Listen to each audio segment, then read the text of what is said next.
Hello students, how are you all? Hope you all are doing well. Students, in the last session we did how to face the comprehension passage और उसके लिए मैंने आपको एक passage भी दिया था, उसकी स्ट्रेटजीज बताई थी कि सबसे पहले क्वेश्चंस को और उनके ऑप्शंस को रीड करके विदाउट रीडिंग पैसेज आप क्वेश्चंस का रिप्लाई कीजिए और कोशिश कीजिए आप रिप्लाई कर सकते हैं कि नहीं। आंसर मिले ना मिले एक चीज क्लियर हो जाएगी, क्वेश्चंस और ऑप्शंस पढ़ने से यह क्लियर हो जाएगा कि पैसेज में क्या दिया हुआ है। पैसेज का जिस्ट बिना पैसेज पढ़े ही क्लियर हो जाएगा। उसके बाद पैसेज पढ़ें। पैसेज पढ़ते समय जो क्वेश्चंस आपने पढ़े थे उन क्वेश्चंस का आंसर आपको पैसेज में नजर आएगा कहीं ना कहीं, उसको आप अंडरलाइन कीजिए और एक एक करके अपने क्वेश्चंस का आंसर देना शुरू कीजिए। और इतना करने के बावजूद भी कहीं पर एक आध क्वेश्चन रह जाए तो आप कीवर्ड या की फ्रेज को ढूंढकर पैसेज में देखिए वो कहां पर है, और जब वो देखिए कि वो कहां पर है तो उसके बाद उसके आगे पीछे का एक आध सेंटेंस पढ़कर रिप्लाई कीजिए। मोस्ट प्रोबेबली आंसर उसी में होता है। और अगर आंसर तब भी नहीं मिलता तो स्किप करना एक बहुत अच्छा ऑप्शन है। तो स्किप करना जो होता है वो भी पॉजिटिव से ज्यादा, ये नेगेटिव पॉइंट पॉजिटिव से ज्यादा पॉजिटिव है। क्लियर हुआ इतना? अगर ये बात समझ में आ गई है तो अब आगे बढ़ते हैं कि कल जो मैंने पैसेज दिया था उस पैसेज को अभी मैं इंग्लिश टू हिंदी ट्रांसलेट कर रहा हूं। स्टूडेंट्स, ट्रांसलेशन की अगर बात करें दोस्तों, अगर इंग्लिश टू इंग्लिश लिखा है ना, that is more better than translating into English to Hindi. लेकिन अभी मैं आपको इंग्लिश टू हिंदी ही समझाऊंगा, लेकिन एग्जाम में बैठकर आपको इंग्लिश टू इंग्लिश ही समझना होगा। एक बात समझें, जैसे अगर आप समझ रहे हैं ना वाटर का मतलब क्या होता है तो पानी बोलने की जरूरत नहीं है।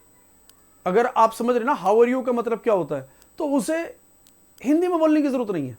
लेकिन अगर आपको नहीं पता वाटर मतलब क्या होता है तो यार पानी तो बोलना पड़ेगा। यही बात कि अभी स्टार्टिंग स्टेज पर आपको सिखाते समय मैं इंग्लिश टू हिंदी ट्रांसलेट कर रहा हूं, लेकिन आप अपना इतना प्रैक्टिस रखिए कि आपको इंग्लिश टू इंग्लिश समझ में आ जाए। एक सेंटेंस को एक बार पढ़ रहे हैं, एक बार में ही क्लियर हो जाए। इसके लिए हमें अपनी रीडिंग को अपनी हैबिट में लाना होगा। हमें रीडिंग के लिए हैबिचुअल बनना पड़ेगा। ठीक है, लेट्स स्टार्ट द सेशन। तो मैं पैसेज को पहले ट्रांसलेट कर देता हूं आपके लिए। देखें, the situation of Columbus was daily becoming more and more critical। जो सिचुएशन है कोलंबस की was daily becoming more and more critical। जो कोलंबस की सिचुएशन थी ना वो रोजाना होती जा रही थी क्रिटिकल, रोजाना डे बाय डे क्रिटिकल होती जा रही थी। उसकी जो कोलंबस की जो कैप्टन था शिप का, उसकी समस्या ऐसे होती जा रही थी कि दिन ब दिन उसकी हालत बिगड़ रही थी, मेंटली भी फिजिकली भी। फिजिकली इतनी नहीं बिगड़ रही थी जितनी मेंटली, क्योंकि क्या फिर भी मैं आगे बताता हूं। फिर आगे बढ़ते हैं। इन प्रोपोर्शन, और वो अनुपातों में जैसे जैसे आगे बढ़ रहे थे, एज ही अप्रोच, जैसे जैसे आगे बढ़ रहे थे थोड़ा थोड़ा करके, द रीजन्स, तो अलग अलग उन्हें रीजन मिल रहे थे। और उन रीजन्स के अंदर वेरी एक्सपेक्टेड, जहां वो एक्सपेक्ट करता था टू फाइंड लैंड, क्योंकि वो समुद्री यात्रा पर थे और जहां से चले थे, एक लैंड से चले थे, सोच रहे थे कहीं ना कहीं लैंड पर पहुंचेंगे, तो वो कहीं पानी में कहीं पर थे। अब वो जैसे जैसे आगे बढ़ रहे थे उन्हें जमीन नहीं मिल रही थी। वो अलग अलग राज्यों के अंदर एंटर कर रहे थे, समुद्र के अंदर अलग अलग स्फेयर्स थे, उनमें वो एंटर कर रहे थे। तो उन्हें लगता था यहां पर लैंड मिल जाएगा, यहां लैंड मिल जाएगा। तो उन्हें ऐसी एक्सपेक्टेशन होती थी कि वो कहीं ना कहीं लैंड ले लेंगे, कि मतलब जमीन मिल जाएगी उन्हें, पानी में अभी घूम रहे हैं। द इंपेशंस ऑफ द क्रू, और जो क्रू है उनका जो इंपेशंस, उनकी जो बेसब्री, वो ऑगमेंटेड, वो हमेशा बढ़ जाती थी। मींस कि जब उन्हें लगता था कि अब इसे भाई यहां से वो चले हैं, समुद्र के बीच में हैं, जमीन कहां पर है आगे नहीं पता, लेकिन धीरे धीरे जैसे जैसे वो जिस एरिया के अंदर बढ़ते थे तो उन्हें ऐसा लगता था यहां पर शायद अब हमें उम्मीद है कि जमीन मिल जाएगी। अपने शिप को हम किनारे पर लगाएंगे और अपने शिप को भी रिपेयर करेंगे, अपने आप को भी रिपेयर करेंगे, खाएंगे पिएंगे, अपने आप को थोड़ा सा हेल्दी बना लेंगे। तो वो ऐसी उम्मीद करते थे, उनकी एक्सपेक्टेशन बढ़ जाती थी जिस रीजन में वो एंट्री करते थे। तो उनकी ऑगमेंटेड मतलब बढ़ जाना, एक्सपेक्टेशंस उनकी, जो उनका इंपेशंस, बेसब्री बढ़ जाती थी जब उन्हें लैंड नहीं मिलता था। The favourable science which increased his confidence, कि अब कुछ फेवरेबल साइंस भी थे जिसकी वजह से बढ़ जाती थी, कॉन्फिडेंस बढ़ जाता था, विश्वास बढ़ जाता था किसका, कोलंबस का, वर डिराइडेड बाय देम एज डिल्यूसिव। अब क्या कहता है कि कई बार उसे ऐसा लगता था कि अब तो यहां पर मुझे जमीन मिली जाएगी, ऐसा लगता था कोलंबस को, लेकिन वो सारी चीजें डिल्यूसिव हो जाती थी।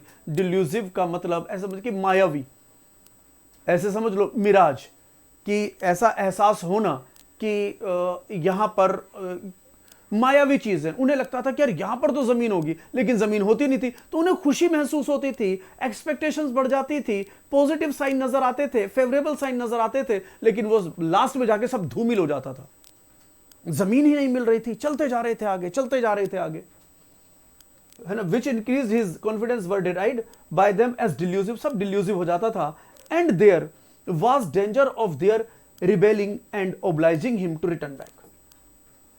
एंड देयर वॉज डेंजर, तो उनको, उसको एक खतरा था, एक उसको परेशानी थी, टेंशन थी कि ऑफ देयर रिबेलिंग, तो किसकी रिबेलिंग, रिबेलिंग मतलब रेबल, रेबल से बना रिबेलिंग, विद्रोह करना, तो उसे डर था विद्रोह का, अपने जो कर्मचारी, जो क्रू थे, क्रू के विद्रोह का डर था।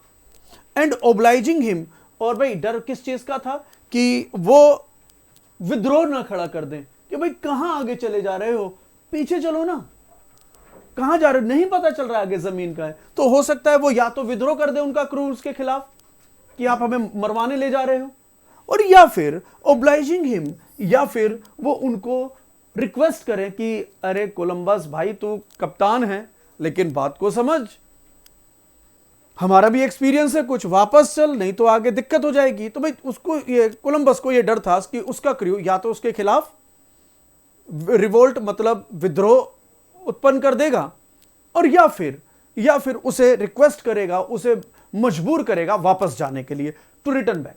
ठीक है। अच्छा, जैसा कि मैंने पिछली वीडियो में बताया था कि अगर आपको कोई पैसेज को ट्रांसलेट करना है तो बहुत ज्यादा ग्रामर की जरूरत नहीं है। ग्रामर की डेप्थ की हमें तब जरूरत होती है जब हमें भाषा को शुद्ध करना हो, वरना एक गलत सेंटेंस का भी सही मीनिंग आ जाता है, एक गलत सेंटेंस का भी सही मीनिंग आ जाता है। ये मैंने आपको पहले बताया था। तो देखो इसमें देखें, इसमें लिखा रिटर्न बैक। अब ये ग्रामर के पॉइंट ऑफ व्यू से गलत है, ये ग्रामर के पॉइंट ऑफ व्यू से गलत है। इसको मैं थोड़ा सा समझा देता हूं। बेटा जहां पर भी री आता है, जहां पर भी री आता है, री का मतलब क्या होता है, अगेन या बैक।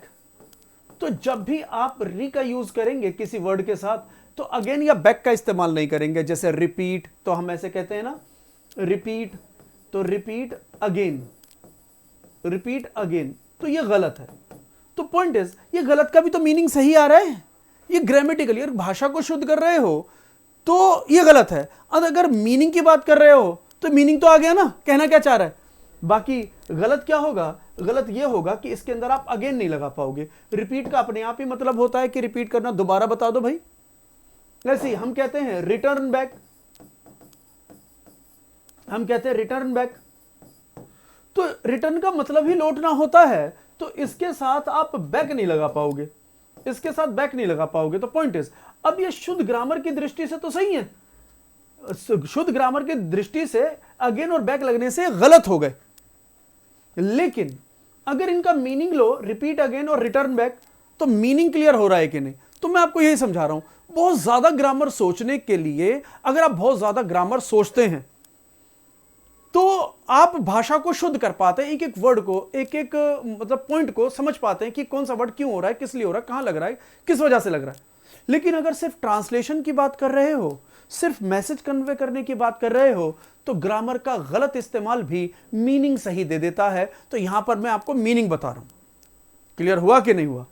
तो बहुत ज्यादा ग्रामर की जरूरत नहीं होती सेंटेंस को, पैसेज को ट्रांसलेट करने के लिए। ठीक है, यह बात आपको क्लियर हो गई होगी। बाकी एक छोटी सी बात बता दूं, चलो एक एग्जांपल और देता हूं। मैं अगर ऐसे बोलूं कि आई एम लर्निंग, मैंने बहुत छोटा एग्जांपल लिया, I am learning English since January. I have been learning English since January. तो बेटा आप जो ये अब रिकॉर्डेड वीडियो देख रहे हो, इस समय आप रिकॉर्डेड वीडियो देख रहे हो, तो आप इसे पॉज करके इसका आंसर देना कि भाई ये सही या गलत है। तो आप समझ पाएंगे कि ये गलत है, ग्रामर के पॉइंट ऑफ व्यू से गलत है, लेकिन मीनिंग निकालना जरा इसका। आई एम लर्निंग इंग्लिश सिंस जनवरी, कि मैं जनवरी से अंग्रेजी सीख रहा हूं, मीनिंग आ गया ना। तो बेटा इसका सही आंसर होगा एम की जगह हैव बीन करना पड़ेगा आपको। आप एम कर नहीं पाएंगे, एम की जगह हैव बीन करना पड़ेगा, आप एम कर नहीं पाओगे। तो एम लगाकर भी वही मीनिंग आ रहा है कि मैं जनवरी से इंग्लिश सीख रहा हूं, और हैव बीन लगाकर भी वही मीनिंग आ रहा है मैं जनवरी से अंग्रेजी सीख रहा हूं। तो पॉइंट इज कि जब हमें ट्रांसलेट करना होता है किसी भाषा को, या मैसेज कन्वे करना होता है, तो भाषा की समझ की जरूरत है, बहुत ज्यादा ग्रामर की जरूरत नहीं है। भाषा की समझ की जरूरत है, बहुत ज्यादा ग्रामर की जरूरत नहीं है। क्लियर हो गया होगा यहां से। तो यही बात हम यहां पर कर रहे हैं कि हम सेंटेंस के जो पैसेज को ट्रांसलेट कर रहे हैं, इसके अंदर हम एक एक वर्ड को ग्रामेटिकली चेक नहीं कर रहे। तो अगर ग्रामेटिकली चेक करते तो उसके अकॉर्डिंग तो रिटर्न बैक होता ही नहीं, ग्रामेटिकली चेक करते तो रिटर्न बैक तो होता ही नहीं। तो भाई क्या कहते हैं, रिटर्न बैक या टर्न बैक, टर्न बैक या रिटर्न बैक होता ही नहीं, टर्न बैक या रिटर्न बैक होता ही नहीं, ठीक है ना। तो ये जो टर्न है इसके साथ बैक नहीं आता, लेकिन अब ये ठीक है। नेक्स्ट एंड अब आगे क्या कहता है, चलो आगे बढ़ते हैं। कि भी जब वो कुछ फेवरेबल साइंस उन्हें ऐसे लगते थे कि यार क्या पता अब हम पहुंच जाएंगे जमीन तक, लेकिन वो बाद में जाकर जब पहुंचते हैं तो वो सब डिल्यूसिव हो जाता है। और फिर इस वजह से एक डेंजर, एक खतरा सामने आया कोलंबस के, कि उसे यह था कि उसका जो स्टाफ है उसके खिलाफ एक विद्रोह खड़ा ना कर दे, या उसको मजबूर ना करे वापस जाने के लिए। यह खतरा उसके सामने था कि when on the point of realising the object of all his labours, कि उसकी जितनी भी वो लेबर्स थी, कि उसके इस ऑब्जेक्ट, उस उद्देश्य को जानकर, ये जब उसको ये पॉइंट आया, उनके बात को उसने एहसास किया, रियलाइज किया, तब उसे ऐसा लगा कि कहीं ये विद्रोह ना कर दे या मुझे ओब्लाइज ना करे जाने के लिए। क्लियर हुआ, ठीक है। अब ये खतरा भी बना हुआ था उसके साथ। आगे क्या कहते हैं, दे मतलब पूरा staff, they beheld themselves with डिस्मे, और उन्होंने अपने आप को पाया, उन सभी ने अपने आप को पाया एक डिस्मे, अनकंफर्टेबल सिचुएशन में। डिस्मे मींस अनकंफर्टेबल सिचुएशन, एक ऐसी सिचुएशन जिसके अंदर कोई कंफर्टेबल नहीं था, सबने अपने आप को उसमें पाया। लेकिन स्टिल, उसके बावजूद भी वाफ्टेड ऑनवर्ड्स, और वो उसके बावजूद भी मतलब जोश और खरोश के साथ, पूरे हर्षोल्लास के साथ आगे बढ़े। वैसे वाफ्ट का मतलब होता है गूंज, इको, लेकिन यहां पे क्या कहता है, पूरे जोश और जुनून के साथ वो फिर भी आगे बढ़ रहे थे। उनको ये सब चीजें नजर आ रही थी कि वो एक अनकंफर्टेबल सिचुएशन में है, उसके बावजूद भी वो आगे बढ़ रहे थे।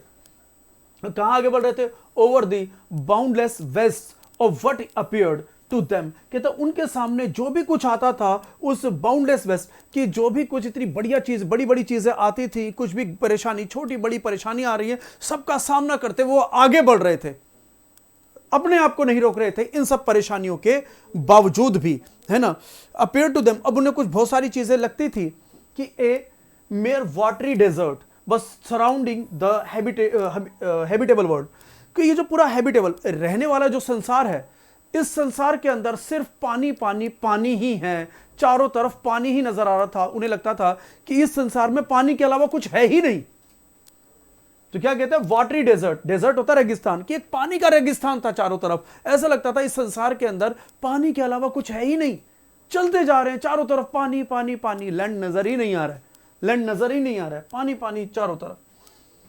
What was to become of them, कि भाई उनका क्या हो जाता होता, कि उनको क्या होता, क्या वो जिएंगे, मरेंगे, और शुड देयर प्रोविजंस फेल, कि जो उन्होंने अपने उद्देश्य बनाए थे, क्या वो उनके उद्देश्य फेल हुए, क्या कि हो गए उनके उद्देश्य फेल, क्या हुआ क्या नहीं हुआ। फिर आगे बढ़ते हैं, आगे बढ़ते हैं तो there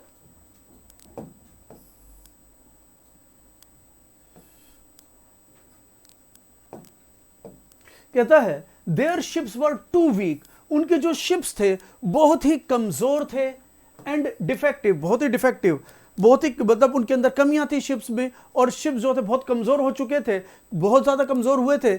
even for the great voyage, voyage होता है समुद्री यात्रा, क्योंकि बड़ी बड़ी यात्राएं करके जो वो जहाज था वो कमजोर हो गया था, वीक हो गया था, और वैसे भी वो इतने समय से निकले हुए थे, बस बढ़ते जा रहे हैं आगे, बढ़ते जा रहे हैं आगे और बढ़ते जा रहे हैं आगे।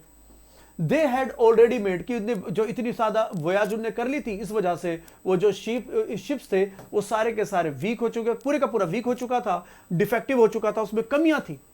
But if they still were to press forward, लेकिन अगर उन्हें अब भी आगे जाना होता, अगर वो अब भी अपने आप को आगे बढ़ाते, एडिंग एट एवरी मोमेंट। अब अगर इतना भाई कमजोर शिप है और वो उसके बावजूद भी, जो डिफेक्टिव शिप है उसके बावजूद भी अपने आप को आगे बढ़ाते जा रहे हैं, नहीं रोक रहे हैं, समुद्र में चलते जा रहे हैं, अगर वो अपने आप को आगे बढ़ाते, आगे बढ़ते और जो समुद्री यात्रा है उसे और क्या कहते हैं इन प्रोपोर्शन आगे बढ़ते रहते, तो क्या होता, एडिंग एट एवरी मोमेंट, तो हर क्षण पर, हर मोमेंट पर, to the immense expanse behind them.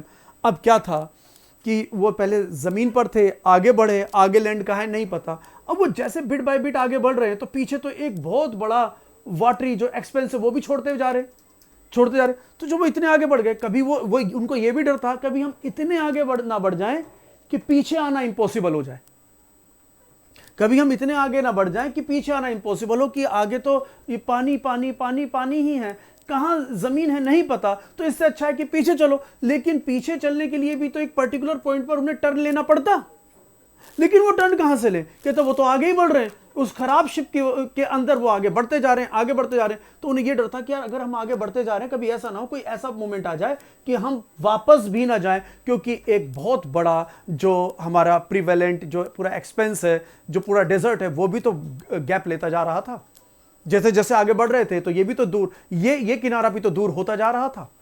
उसी की बात यहां कर रहा है, कह रहा है कि अगर वो आगे बढ़ते, उस शिप के साथ अगर आगे बढ़ते, तो अब उसके अंदर एक पॉइंट ऐड होता जा रहा था कि एवरी मोमेंट, हर क्षण, to the immense expanse behind them, कि उनके पीछे एक बड़ा सा एक्सपेंस बिहाइंड देम बनता जा रहा था, बहुत बड़ा प्रिविलेंस फैलता जा रहा था।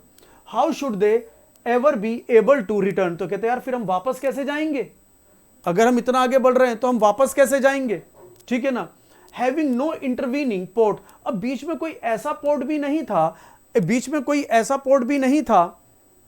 कि जहां पर वो अपने आप को रोक पाए उस पोर्ट पर जाकर। वेयर दे माइट विक्चुअल, जहां पर वो अपने आप को विक्चुअल मतलब खाना खा पाए, विक्चुअल यहां पे फूड की बात कर रहा है, एंड रिफिट, और वापस फिट हो पाए, खाना खाकर अपने आप को वापस फिट कर पाए, वहां पर अपने आप को दोबारा रिफिट कर, खाना भी खा ले, रिफिट कर ले, अपने आप को भी, शिप को भी रिफिट कर ले, ठीक है ना, victual and refit. Were they to sail on until they perished, क्या वो सेल होता है समुद्री यात्रा, क्या वो उस यात्रा पर रहते जब तक कि वो मर नहीं जाते, पेरिश होता है तबाह हो जाना, कि भाई हम क्या यात्रा करते रहेंगे कि ये शिप जो है खराब है, हो सकता है ऐसी डिफेक्टिव ये पीस चल रहा है अभी, जो ये डिफेक्टिव शिप है, हो सकता है इतनी प्रॉब्लम आ जाए कि ये डूब ही जाए, क्या हम तब तक ये यात्रा करते रहे जब तक कि हमारा डिस्ट्रक्शन, हम पेरिश, हम तबाह ना हो जाए, या until all return became impossible, या जितना भी लौटना है वो इम्पॉसिबल हो जाए, कि भैया जाना भी असंभव हो जाए, या तो हम समुद्री यात्रा करते रहें और बीच में ही मर जाएं, और या फिर जाना जो है इम्पॉसिबल हो जाए, क्या करें, ऐसी सिचुएशन उनके सामने थी। इन सच केस, अब इस केस के अंदर, किस केस के अंदर, in such case they would be the authors of their own destruction, तो अगर इस केस में वो जो लेखक होते अपने विनाश के, वो खुद लेखक होते, क्योंकि उनका विनाश होना या नहीं होना ये उन्हीं के हाथ में था, कि वापस लौट जाएं तो जिंदगी बच जाए, और आगे बढ़ते हैं तो फिर दो बातें, हो सकता है मर जाएं और हो सकता है जमीन मिल जाए तो बच जाए। तो इन केस कि उनके सामने ये बात आ जाती कि वो अपने ही भाग्य के, अपने विनाश के वो खुद ही लेखक होते। क्लियर हो गया। तो बेटा अगर देखो यहां पर अगर हमने ये पढ़ा, मैंने बीच में मेंशन नहीं किया कि पढ़ते समय हमने जो क्वेश्चंस पढ़े थे उनके आंसर्स भी इसी में थे। जब हमने क्वेश्चंस पढ़े थे तो आंसर्स भी इसी में थे, तो उन आंसर्स को हमें पढ़ते समय अंडरलाइन करना है। जैसा मैंने बताया भी, मैं ऑनलाइन फेस करने के लिए नहीं करवा रहा हूं, ये ऑफलाइन, कि आपके सामने पेपर है, ऑफलाइन है, और जब आपके सामने पेपर है तो उसे कैसे डील करें, कैसे देखें, कैसे समझें, ठीक है ना, कैसे डील करें, कैसे देखें, कैसे समझें।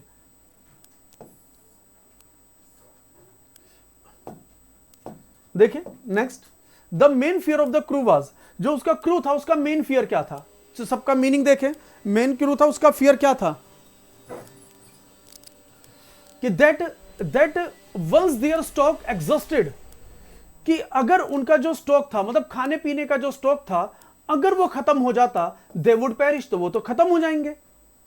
That Columbus would complain about then, अब कोलंबस तो कोई कंप्लेंट करता नहीं, ऐसी तो कोई बात नहीं थी, कोलंबस तो कोई कंप्लेंट नहीं करता, ऐसी तो कोई बात नहीं थी। That they would never find land, ऐसा भी नहीं था कि कभी लैंड लेंगे ही नहीं, क्योंकि कंफ्यूजन में बात थी, तो ये भी गड़बड़ है। That Columbus would have them in the lurch, कि कोलंबस उन्हें परेशानी में डालेगा। कोलंबस परेशानी में नहीं डालेगा, कोलंबस तो खुद परेशान था कि क्या करे क्या नहीं अपने स्टाफ के साथ। तो मतलब ये तीन गलत। तो उसका क्रू का मेन फोकस ये था कि भैया अगर सब कुछ खत्म हो जाएगा तो हम तो वैसे ही मर जाएंगे। तो हमारा उनका मेन कंसर्न था ये, उनका मेन कंसर्न था ये। तो पहले का आंसर हो जाएगा ए, फर्स्ट का आंसर हो जाएगा ए। सेकंड, अब क्या कहता है, इन सच केसेस, ऐसे केसेस में कब आया था? In the last passage, last passage में आया था ना in such cases. Passage refers to कि भाई इन दिस केस का मतलब क्या है, लास्ट लाइन के पैसेज के अकॉर्डिंग इन सच केस का मीनिंग क्या आ जा रहा है, इन सच केसेस का मीनिंग क्या जा रहा है? कहते the weak and defective ship, नहीं वो तो क्या कहते हैं वीक एंड डिफेक्टिव शिप, तो मतलब इन सच केस का मतलब ये थोड़ी था शिप जो था वो वीक और डिफेक्टिव था, वो तो अलग बात है। लेकिन इन सच केस का मतलब ये था कि अगर वो मर जाएं तो। The destruction of the author's, author के डिस्ट्रक्शन की बात नहीं कर रहा था कि वो अपने डिस्ट्रक्शन के खुद ही ऑथर होते, तो मतलब ये ऑथर के डिस्ट्रक्शन की बात कर रहा है, तो वैसे गलत हो गया। Selling on until they reach land, कि वो चलते रहे जब तक कि वो जमीन पर ना पहुंच जाए, तो ये आंसर हो सकता है, ये आंसर हो सकता है। लेकिन इसे ही पढ़ लो, सेलिंग और अंटिल दे पेरिश्ड और until all return became impossible, तो जहां इन केस आया था तो वहां पर ये पॉइंट सही था, ये नहीं कि वो चलते रहे जब तक कि वो तबाह ना, जब मर ना जाए, और until all return became impossible, और जब तक कि वापस लौटना इम्पॉसिबल ना हो जाए, ये था कि वापस लौटना इम्पॉसिबल ना हो जाए। ठीक है, अगला, as Columbus crew approach the region, कि जैसे जैसे वो किसी ना किसी रीजन में, किसी ना किसी राज्य में, किसी किसी जगह पर पहुंचते थे, where he expected to find land, कि जहां पर वो लैंड को एक्सपेक्ट करते थे कि मिल जाएगा, तो क्या होता था? देयर इंपेशंस इंक्रीज, कि उनका जो बेसब्री थी वो बढ़ जाती थी। Their impatience neither increase not decrease, कि नहीं उनका इंपेशंस बढ़ जाता था, कि बेसब्री बढ़ जाती थी कि यार अब क्या होगा, अब क्या होगा। तो ये ऐसा तो था ही नहीं कि ना तो बढ़ती थी ना घटती थी, भाई वो तो जीने मरने के कगार पर है, तो ऑब्वियस इंपेशंस या तो बढ़ेगा या घटेगा या बढ़ेगा। इन्हें कहा ना तो घटेगा ना बढ़ेगा, तो वैसे गलत हो गया। देयर इंपेशंस वेनिश्ड, कि नहीं उनका वेनिश्ड का मतलब खत्म हो जाना, कोई भी चीज खत्म नहीं होती, वो तो बढ़ा था, पेशेंस तो उनका इंपेशंस तो बढ़ा था। देयर इंपेशंस डिमिनिश्ड, तो कि डिमिनिश्ड भी, वेनिश्ड डिमिनिश्ड खत्म होना, ये तो सेम मीनिंग ले रहे हैं, तो ये तो गया यहां पर। तो आंसर होगा थर्ड, कि जब भी वो किसी भी जगह पर पहुंचते थे तो उनकी उम्मीदें बढ़ जाती थी कि यार अब तो कुछ अच्छा होने वाला है, तो फिर बाद में जब नहीं मिलता था तो वो बेसब्र हो जाते थे, उनकी बेसब्री बढ़ जाती थी कि अब क्या होगा आगे, क्या करें, आगे बढ़े या पीछे जाएं। ऐसी सिचुएशन इनके सामने थी। फिर अगर आगे बढ़ते हैं, the danger that Columbus faced, कि वो डेंजर, एक खतरा दैट कोलंबस फेस, जो कोलंबस फेस क्या कहते हैं फेस किया था, उसे जो डर था, from his crew was, Columbus को एक खतरा था अपने क्रू से। वो क्या खतरा था, किस चीज का खतरा था? That they might desert him, कि वो उसे छोड़कर चले जाएंगे। अरे भाई कहां पानी के अंदर कहां छोड़कर जाएंगे? दे माइट रिवोल्ट, कि वो विद्रोह कर दें, शायद वो विद्रोह कर देंगे। फोर्स हिम टू रिटर्न, और वो उसे फोर्स करेंगे वापस जाने के लिए। तो यही था आंसर, कि भाई वो तो विद्रोह करेंगे, जाने के लिए फोर्स करेंगे कि भाई चलो भाई वापस चलो। दे माइट पेरिश, कि भाई उसे ये खतरा था कि वो मर जाएंगे, हाँ ये खतरा तो था, लेकिन ये खतरा तो उसे जनरल पॉइंट पर था, क्रू के पॉइंट ऑफ व्यू से तो उसे ये खतरा था ना, ये खतरा तो सभी को था, लेकिन ये खतरा कोलंबस को था, मतलब इस पॉइंट ऑफ व्यू से, तो आंसर यही बनेगा। That they might throw him into the sea, ऐसा तो नहीं था कि भाई क्रू जो है उसे उठाकर सी में फेंक देंगे कोलंबस को, ये खतरा नहीं था, उसे ये था कि वो क्या कहते हैं रिवोल्ट करेंगे और उसे जाने के लिए मजबूर करेंगे। ठीक है, आंसर क्लियर हो गया होगा। जो लास्ट में दे रखा था कि विक्चुअल एंड रिफिट मींस क्या होता है, बेटा विक्चुअल का मतलब है फूड या फीड, खाना, और रिफिट मतलब अपने आप को मतलब दोबारा, मैंने अभी बताया था, अपने आप को दोबारा फिट कर लेना। तो विक्चुअल एंड रिफिट मींस क्या होता है? Collect more man and material, कि नहीं, यहाँ पे कुछ भी ऐसा नहीं था कि ज़्यादा आदमियों को इकट्ठा करें या मटेरियल इकट्ठा करें। Take refuge as long as the ship is unfit for use, कि भाई कहीं ना कहीं रिफ्यूज मिल जाए। तो यहाँ पर उनका मतलब तो यही था कि कहीं ना कहीं उन्हें रिफ्यूज मिल जाए, कहीं ना कहीं शरण मिल जाए, ताकि वो मतलब खाना वाना खाए। ये सेंस तो था, लेकिन इन दोनों का मीनिंग ये नहीं है। समझ में आ रहा है? ऐसा वो सोचते थे, लेकिन इन दोनों वर्ड्स का मीनिंग, मतलब इस पूरे फ्रेज का मीनिंग ये नहीं है। तीसरा, take rest and be fit for the voyage, कि भाई आराम कर लें और क्या कहते हैं वोयाज के लिए फिट हो जाए। तो अब यहां पे ये हो जाएगा कि भाई रिफिट, रेस्ट करना और फिट करना, इसको तो मैच करता है, लेकिन इसमें खाने की तो बात, विक्चुअल खाने की तो बात आई नहीं, तो ये भी गलत। ये पॉइंट वो सोच सकते हैं, ये पॉइंट उनके दिमाग में थे, लेकिन विक्चुअल एंड रिफिट का मीनिंग ये नहीं है। तो विक्चुअल और रिफिट का मीनिंग तो बेटा विक्चुअल फूड की बात हो रही, तो खाना खाना, कि फूड सप्लाई की बात कर रहा है फूड की, and repair the objects of the ship, ship के ऑब्जेक्ट्स को रिपेयर करना, तो यहां पर रिफिट। तो आंसर इसमें ये दोनों का पॉइंट आ गया, तो ये हो गया क्लियर। उम्मीद कर रहा हूं आपको पूरा पैसेज क्लियर हो चुका होगा, इसके आंसर्स क्लियर हो चुके होंगे। बाय द वे, इसके आंसर्स हमने यहां पर लिख दिए हैं 1 2 3 4 5, ठीक है। आंसर्स मैंने दे दिए कि कौन सा किसका कौन सा आंसर है। और बेटा अभी और भी पैसेज के साथ आएंगे। फिलहाल के लिए ऑल द बेस्ट, प्रिपरेशन करते रहें, बने रहें, जुड़े रहें, ठीक है। और कोई परेशानी आए तो कमेंट्स के अंदर आप अपने विचार लिख सकते हैं। तो मिलते हैं हम अगले वीडियो में, तब तक के लिए सी यू, टाटा, बाय बाय, जय हिंद, जय भारत।